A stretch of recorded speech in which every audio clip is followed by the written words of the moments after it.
most of us went to bed and Amazon wasn't in the car business, and we wake up and Amazon's in our car. Why is this happening?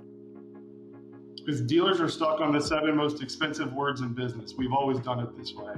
And they maintain that level for as long as they can until somebody else comes along and does it for them. And they're like, oh, wow, that's a great new shiny object. I want that object too. Instead of innovating and actually responding to how the customer wants to transact.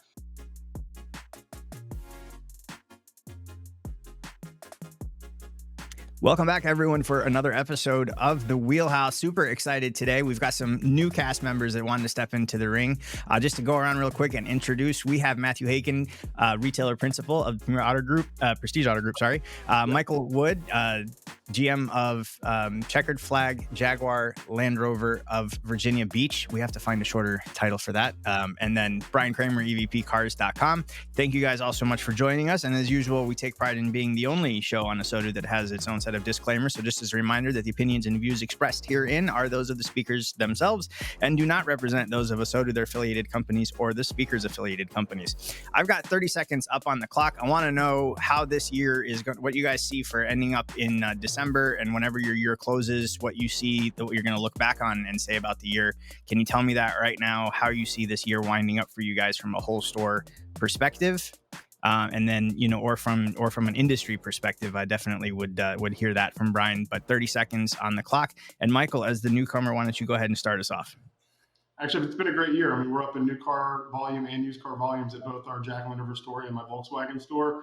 And I intend to see that continue to go through the rest of the year. Any surprises coming? You got 20 seconds left, or you just... No, sorry, new to this, guys. Apologies. Surprises, nothing really. I mean, the cadence of deliveries from Jack Land Rover has been a little off. It's a little, front loaded each quarter, but we're hoping to see that level out as the year continues with them. Cool. All right.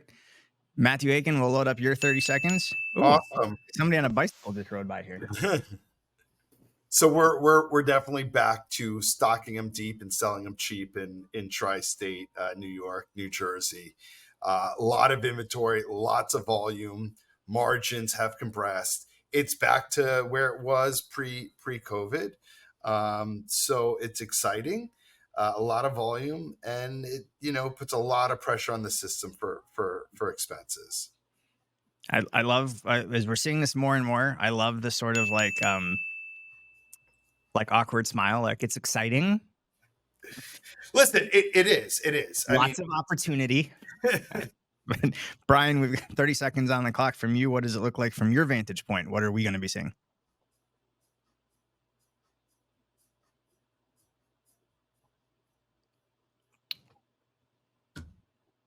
Did I lose sound? Yeah. No sound. Oh. Sorry, that was me. Okay. So when I was in retail, everything would be spooling up for the last 45 days of the year. It's like it was the most exciting time for everything. On this side, none of you guys want to talk to me, for the next 45 days because you're in full blown retail mode, which I would be too. So that's basically the word on. So it's like infrastructure month at cars.com and AccuTrade. Oh, so that still holds true. It's infrastructure month for you guys. Well, yeah, it's the perfect time for us to go back through, no differently than like January in Ohio or anywhere up north. You're going to sit there and regroup. What am I going to do for the year? We do that now to plan out, how are we going to structure it? How do we, if we're going to grow another 1,000 plus, rooftops with AccuTrade, for instance, what's that need to look like? It's no different than growing a dealership, really. It's a lot of parallels. What's the staffing look like? What's the support? What's the technology? How does AI fit into it? All the same things that dealers are dealing with. Just on a supporting the dealer's standpoint. All right. First topic on deck. We've got, again, and still, this Tesla pickup truck, and I know it has a better name than that or a different name than that. There's people, you can see these stories, people standing in lines to see it. You can't buy it. They just want to see it. And so far, correct me if I'm wrong, the only thing I know is that we don't know how much it costs, but it'll probably be fast. And if you flip it, you'll get fined maybe $50,000. Why are people standing in line to see something they know so little about that's been teased for so long? I mean, I don't think it's rocket science. It's totally different in a sea of everything looking the same and blending together. This is something that looks totally unlike something we've ever seen before. I mean, maybe, what are you going to say, an Aztec? This is something so unique, and there's so much aura around it. And that's what Elon does best. It's mysterious. People want to touch it. They want to know what it feels like, what it sounds like. So Doesn't sound like anything. I can tell you that. All right. I'll answer that one for you now for free. Okay. You can download the audio MP3s like a ringtone. But there's other things that look different. I don't see people standing in line for it. What else looks like a Cybertruck? It's like it's the DeLorean of the 21st century. The DeLorean in the 20th century wasn't really the DeLorean that it is in the 21st century. That's fair. But it's just John unique DeLorean, it's unique, and to Matt's point, it's completely different. I don't think consumers have seen anything like it, and I think the brand equity that Tesla has in the marketplace is pretty strong. I think people understand Tesla to be an innovator, and to that end, they want to see what's different about it. Can I see it in person? How do those sharp edges look when we're living in a world of round edges? Is there a manufacturer that could get that effect, the Cybertruck effect, with anything that they have coming out? I mean, is this open for anybody else? I think the new DeLorean. Mercedes.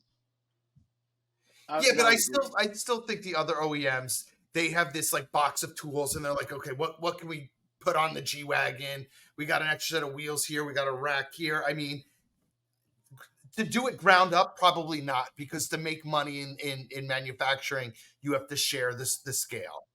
So I don't people like see that some examples coming from automakers like Jaguar in the near future with their new platform. And I saw that vehicle in the UK this year, and the pictures haven't been leaked yet, but it's different. It's polarizing in its design. Brian, go ahead. Last thought. With Elon Musk, the same thing that happened with Steve Jobs. Steve Jobs rolls out, the iPhone. The technology was already 10 years old. Same thing with the iPad, right? But he presented it in such a way that it was going to change people's lives. He did so much grassroots product placement. If you take a look at the way that Elon Musk goes to market and the way that he markets, it's so counterintuitive. I think that dealers can learn a lot from what he does with social media, what he does with like a podcast like this, right? Where it's stirring up all kinds of controversial thoughts and not trying to be, everything to everybody vanilla. He's okay with people being upset with him. And he's got Joe Rogan, doing a high powered, bow and as arrow. He's, shooting it into the vehicle, whatever. Laughs off. I don't know if he really did that just for clicks and get more media attention, because you never know with him, with the baseball bat or whatever he did with busting out the window. I don't know if that was staged, if it was an accident. Either way, it got people talking. And I think that people underestimate the whole P.T. Barnum, anybody, that all advertising, even if it's bad advertising, is effective as long as they're talking about you or your business. And I think too many people try to go too much down the center and worry about all the things with politics and all the other BS that's going on in the world today, instead of just going back and having fun with like ludicrous mode and things that, everybody else gets so sensitive about. And he just puts the fun back in dysfunctional. I'm sure that's what they say at Thanksgiving at the Musk household also. I think it's also, we think we care about what we care about. And Elon, who's in 3025 right now, we don't know what he cares about. What he knows what he cares about. What we think matters to us isn't what necessarily matters to Elon. But you quoted P.T. Barnum, so then let's also talk about not picking a fight with someone who buys ink by the barrel. And the FTC comes to be are they ruining fun, or are they making things any better? So they, every time, we're against fear mongering here in the Wheelhouse. So it's like, we're going to just look at this real quick. When you hear new FTC regulations concerning auto buying, this isn't a reason to run for the hills, but they want to ban fees for add-on products and services that provide no consumer benefits. So off the bat, they're making this one hard to defend. And one of the things that they quote there is nitrogen-filled tires that actually contain no more nitrogen than air. So anyway, this plus a few. How are they measuring that? With the nitrogen to air chronometer. And I'm not an expert in nitrogen, but I don't think they're selling the nitrogen. I think they also have some sort of road hazard or cosmetic wheel insurance, including in that package. And the green valve stem cover. Let's not forget. Unlimited refills. That's cool. And unlimited refills. Right. So what they're saying. So congressman that's challenging it said the rule appears to rest on thin analysis and unreliable data, suffers from several procedural flaws, including violations of FTC regulations requiring advance notice of proposed rulemaking. I mean, that was it didn't sound as clear as I thought that quote was going to be. And it's being challenged by the Alliance for Automotive Innovation, which represents, amongst others, GM, Toyota, and Volkswagen. I've never heard of that name before, but I'm sure it's a credible organization. But what are we seeing here? What is this? I see it's just it's like putting more taxes on top of taxes and more fees and complexity. It reminds me of the EV used car tax rebates that are so complicated that everybody has to figure out on a spreadsheet to see if it qualifies, and it's more complicated than a rebate and incentive decoder ring. I mean, why don't they go ahead and regulate tech stacks and regulate APIs so that people have to talk to each other, decentralize the technology so that everybody can make it a lot easier, so that none of that stuff can happen if they dislike it so much. That's really the problem. It starts with the software. It starts with the software not talking to each other. So you can't have an attestation trail to go back and see what's going on if you did want to audit somebody. So shame on them. And for me, I have a little frustration with it because, our dealer group, our unique selling proposition is that we're negotiation free. And I legitimately mean negotiation free. And so for us, that's kind of an opportunity for us when our competitor at the local Volkswagen dealership is playing the games, if you will, with the consumer. It's a really easy way for us to level the playing field and say, hey, listen, this is what they're doing. Here's what transparency looks like. It's your choice, consumer. Which one do you prefer? And we find that our beatback business has increased exponentially since we went to that model. That's powerful. That's heavy. And you can quantify that, Michael, versus what your competition is. Well, I guess it'd be hard to quantify against the competition without having access to certain data, but I can just quantify from our internal data that the level of customers that come into us and then shop another dealer within our market, the rate of them returning has increased exponentially since we've implemented negotiation free, and even more so since we've gone to single point of contact. Are they going after rental car companies? Are they going after the hotels? Are they going after the airlines? I mean, we all have the same thing in common. Our margins are razor thin, and I don't see them going after any of them, so I get it, but there's fees everywhere. Everywhere you go, there's a credit card fee that's not legal. There's fees. That's how people survive. Maybe you should do an A-list preferred fee like Southwest. If somebody wants to be at the front of the line and get in and out of the dealership, I'd pay for that. Yeah, I'd pay that fee. And FTC could kiss my ass. The doc fee is X if you don't want to speak to the finance manager. Oh, now that's interesting, right? Like a true fast pass, like Sun Pass, but for automotive, right? But then do you tie into there like that Westgate Villas timeshares? But when the survey comes and asks you, was all your paperwork explained to you correctly and all the features of the car explained to you correctly, we're gonna also have to have you claim on there that we did do all that. For $14.99, you don't have to talk to anybody, but you do make sure that you say that we did all this at the dealership, and we'll give you extra nitrogen the next time you come in for all your tires. All right, this is awesome. Credit card fees, by the way, perfectly legal as long as they're done correctly. So I was referring to on the non-correct ones. Most restaurants you go to, it's not done the right way. Okay. There's no signs in the front window and on this. No, I mean, I just want to make sure dealers know that you are perfectly allowed to do it. There's some very reputable companies that can. You do need a third party to do it. It has to be at arm's length. You can't do it yourself. And it depends on the state that you do business. Like every state's different, but yeah. Okay.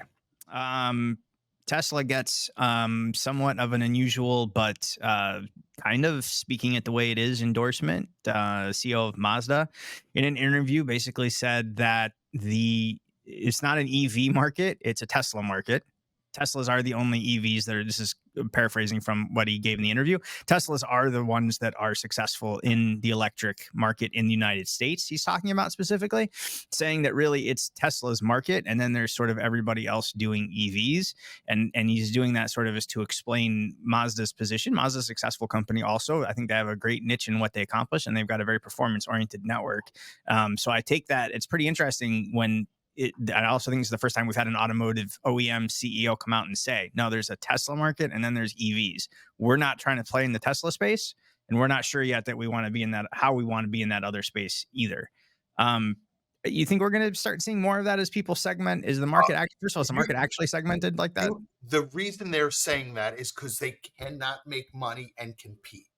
So you could either build a bunch of cars and then lose even more money to get rid of them and have a price war, or you can make a statement like that just says, listen, we're not going to hemorrhage all this money, put all these resources, and then lose more money. And I think it's just the beginning. You're going to see a lot of people. They'll say it in different ways. I think a lot of these companies have already said it. But right now, the way that we're sitting on all this inventory and it's tying up all this incentive money from both the manufacturers, the government, our floor plans, I think you're going to see more statements like that. This is not anti-EV. I'm driving my EV every day and I love it. But the manufacturers just can't compete with Tesla right now. It's because demand isn't equaling the supply either. I mean, at the end of the day, we have all of these EVs that are stacking up, and the consumer sentiment just isn't there to purchase the vehicle. So I think that they're wise to bow out. I think that Toyota was wise to not go all in the beginning either. But yet he took a lot of backlash and stepped down after making that stance. So here's a fair question. So Mike, when you're talking about EVs, primarily you're talking about from your brands, you're talking about Volkswagen, right? To an extent. I mean, next year we're going to have all Jaguar platforms. No, but I mean, yes. Currently, if we're talking, right, and we're saying like the ID4s and whatnot, and like that's kind of what we're and then you also have Jaguar, like you just said. Is the demand for electric Volkswagens any less than it is for your average Jaguar throughout the year? I'd actually say it's a little bit higher. I mean, our ground stock is about 25% ID4 right now, which is a lot higher than I'd like it to be. But we're selling about 10% of what we sell each month is EV at Volkswagen, where I've got 2 I-Pace Jaguars right now sitting on the ground, and they'll probably have birthdays. Right. So, I mean, I think that's interesting too. Inside the segment that we have for EVs, that's kind of an interesting note. Let's go to what I'm sure lots of people are talking about, right? We get a press release that says that there's now cars on Amazon. And then we get part of the dealer body that says they've tried that before because we will stick with the steps of stagnation that we have. And the first one is we've already tried it that way. And this is not the same as what's happened in the past, but it's also not is exactly like people are saying, like you're going to be able to click buy now and a Hyundai will show up at your door. That's not it either. But I want to first ask Brian because Brian, as usual, posted a very insightful article on LinkedIn. If you haven't seen that, check that out under his profile. But Brian, what's your highlight read on this? Well, I would say the way you look at it today is not the way that it's going to be in the future. And anybody who thinks that it's just going to be static and, a click through to a local, tier 2 or tier 3 dealership website, and then Amazon's going to go, you know what, that's the end state. The same company that came up with Amazon Prime and then Amazon Now, same day delivery, the same company that was able to, after 100 years, couldn't get the U.S. Postal Service to deliver mail on Sundays. They were able to get them to do that and deliver mail at 10 o'clock at night for me last night, and get the U.S. Postal Service to do things that they never did before, and help them generate a lot more revenue in the process of doing it through service level agreements and SLAs. If they can do that way, what's to stop them from using those same service level agreements to get what they consider the more progressive dealers or the more customer focused dealers, the same stuff like Mike was just talking about? I see that being rewarded on their marketplace to where he'll get better placement or better real estate, or dealers that don't do what he's doing might not get the opportunities that they're sending out, or however that algorithm works. Cars.com has something similar. That would be nice to think, except that, if I'm reading correctly, why they're being sued by the United States right now, it's because the 2 sellers selling the same product don't get the same treatment on Amazon. And it doesn't have to do with what customers are rating them, and that Amazon has a pay for play system with its advertisers. It's not based off of consumer feedback, but leave that alone for just a second. But to tie into what you just said, that's why dealers should go and do it on their own, unsolicited, and do what Nordstrom did and Williams-Sonoma, right, and all these companies that are emerging and finding a way to say to hell with everybody else. Why is this happening, right? Like most of us went to bed and Amazon wasn't in the car business, and we wake up and Amazon's in our car. Why is this happening? Because dealers are stuck on the 7 most expensive words in business. We've always done it this way. And they maintain that level for as long as they can until somebody else comes along and does it for them. And they're like, oh, wow, that's a great new shiny object. I want that object too. Instead of innovating and actually responding to how the customer wants to transact. I think a lot of customers want to do a majority of the transaction online, but they still want to come in. They still want to have that experience of the good part about buying a car. They want to do all the bad part about buying a car on their couch while they're eating Lay's potatoes. They want to come into the dealership and be wowed with the level of experience that they get when it comes to the delivery process. And to the point you made earlier with Tesla, just pressing the button and taking their car home, but still having a full delivery, still having that relationship with a brick and mortar that's going to be there to answer their questions and problems as they arise, throughout their ownership experience. Matt, do you think they picked Hyundai because is it almost as much of a slight like compliment but slap in the face? Is it a backhanded compliment that they chose Hyundai for this, or no, not at all. And I don't know the details, but I don't think they exclusively picked Hyundai. I'm sure Hyundai wooed them because they want to be in the spotlight. And it's getting a lot of impressions, and people are picking it up, and people don't even know what it means. But you're associating a brand like Hyundai with a brand like Amazon, and it's definitely a win for Hyundai and for Amazon to get into this automotive segment. I mean, and they've always kind of been somewhere in the segment. But yeah, at the end of the day, listen, well, it's like Tesla. Why isn't Tesla on it? Wouldn't that, on the one hand, it makes the most sense. On the other hand, like what Brian's saying is Tesla wouldn't need it because Tesla has that easy experience already. Exactly. But then they already have that platform. So why wouldn't they just be Tesla on Amazon now? So why did they go to a legacy automaker? I mean, and then why specifically Hyundai? And I wasn't in the boardroom, but I think it was Amazon that picked the automaker, not the other way around. Really? I don't know. I think it was probably one marketing department to the next. But I mean, this is all about the OEM legacy. Says nothing about Tesla. Tesla would never go this route. I mean, Elon would rather just like tweet out something on X with a link than go to a competitor like Amazon. But I'll show you though. It's the same thing. Like just when we're talking about like those FTC regulations, who's not worried about that? Who's not in the Automotive Innovation Alliance of free thinkers or whatever that one was? Who's not in that, and who's not having a problem with those fees because they don't have those fees, and who's not having a problem with Amazon representing a manufacturer? It is the Teslas and the Rivians and maybe to some extent the Fiskars of the world. Those are the ones that they don't do it and they're not affected by it, and they already have the platform, right? I mean, it is dumb easy. If you really within a minute you can spec out a Tesla and pay your upfronts and have it ordered, and it'll tell you when it arrives, and you can do it on Apple Pay. And right, I mean that part's there, so they don't need the Amazon for it. So are the rest of us going to be Amazonified, or are we just catching up to Tesla? I think we're catching up to Tesla. Yeah, and their platform, which was built by Jay Vijayan at Techion, is the one who built that platform, a while ago. And obviously, it's more complex and there's more moving pieces, or else they would have already been further along on their journey. And I think that Techion's got great tech, but I think that like at Cars Commerce, we use AWS. AWS taking everything into the cloud. If it's with us, if it's a dealership on their own, like a lot of dealers are doing with CDPs and data lakes, that is something that every dealer needs to make a huge priority, because if not, you'll be at the mercy of somebody else. We're trying to enable dealers to be able to do this. They might not have the capital or the resources or the size of the group to be able to do it.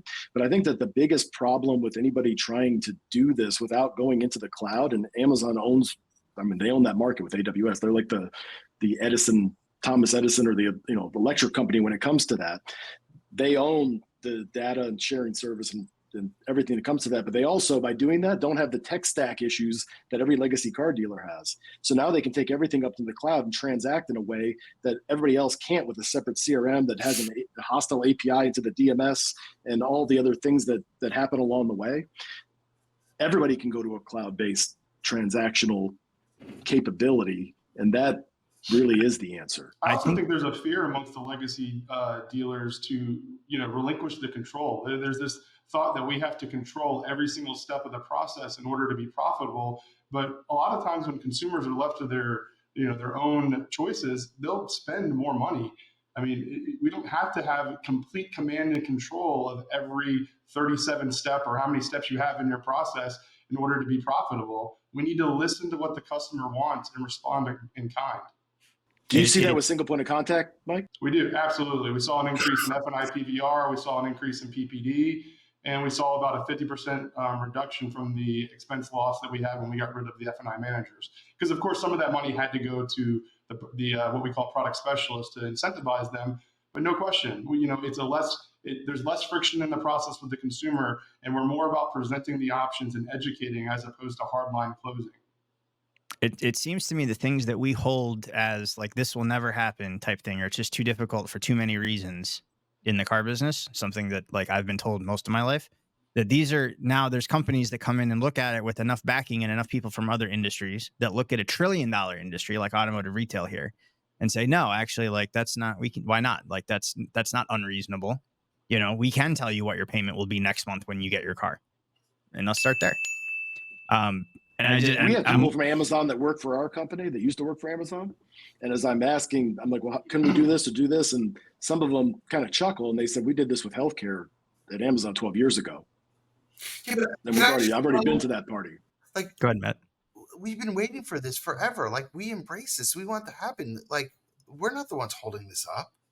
Dealers, franchise dealers. We're not the ones, you know. You weren't on the Clubhouse call this morning. I was. You guys didn't invite me. I don't even know. If you're going to wait for an invite, there's just never going to happen. It's funny. That's what people told me today about the Wheelhouse. I'm like, if you are waiting for an invite, you have a sorely mistaken for people that know what they're doing. And that is not the case. I don't know who's no. It's. Are we waiting for it to happen? If that's the case, then we're just waiting for these other things to happen. Maybe, but look how many things, right? I want you to tell me when I'm going to get my car. How many people would be?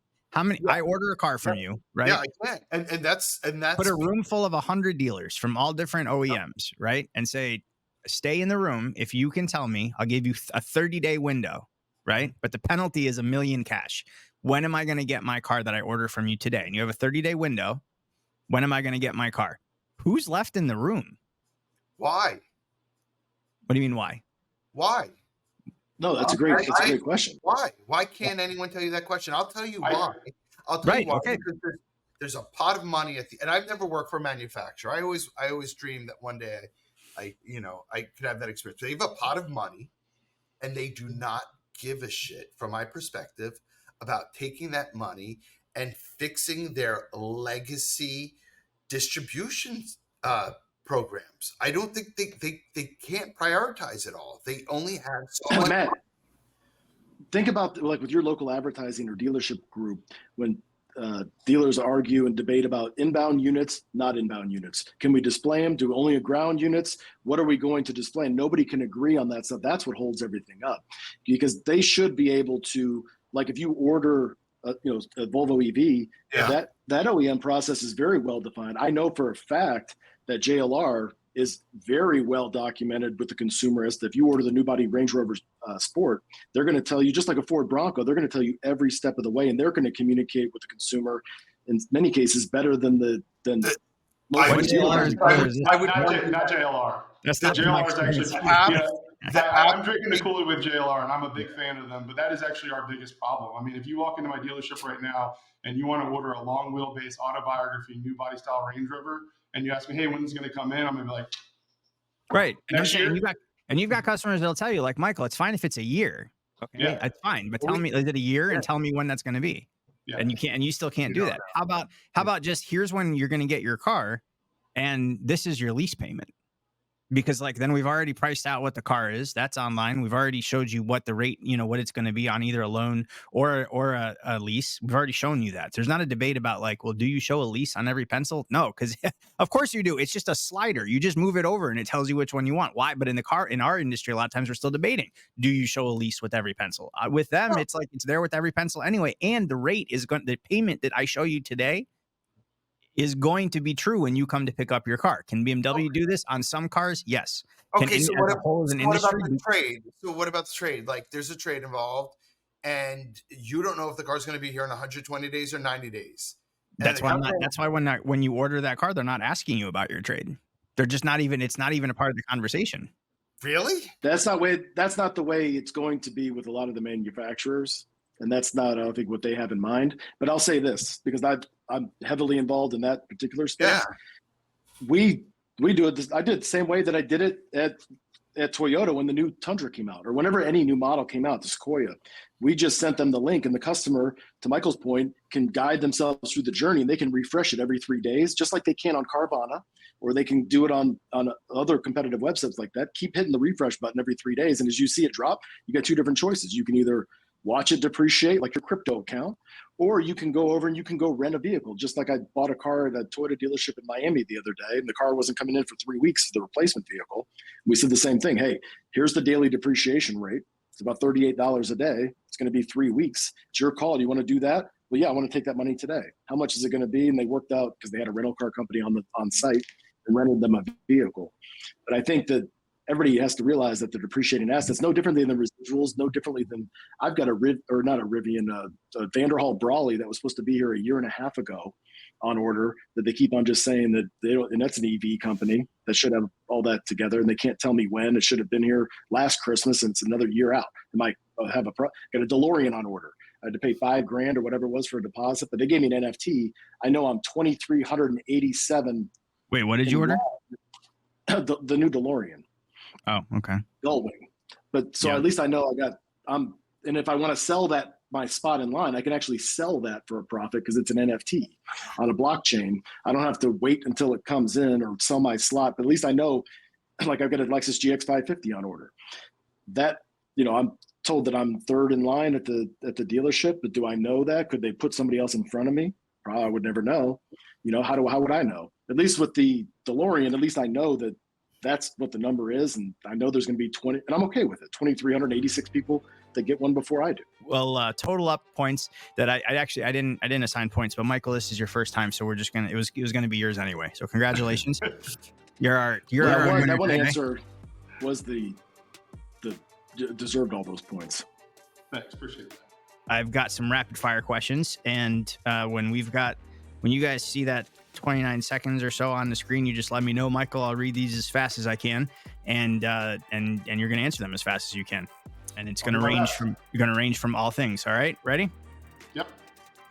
All right. Name something else the FTC should ban in auto sales. Showing delivery or showing destination fees on top of the price of a vehicle on the window. What would be the next company to partner with Amazon? Probably a luxury brand like a Land Rover. I could see that happening. Giving? Ooh, my wife made this corn pudding, like bread pudding this year that was just absolutely amazing. Yeah, you just stick with my wife's corn pudding that next time. Like that's... We've got a holiday schedule coming up, but we've got some really cool episodes coming up and things that you're definitely going to want to tune into.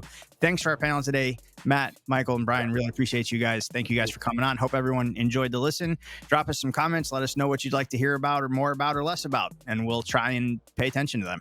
All right. Thanks, everybody. Have a great day.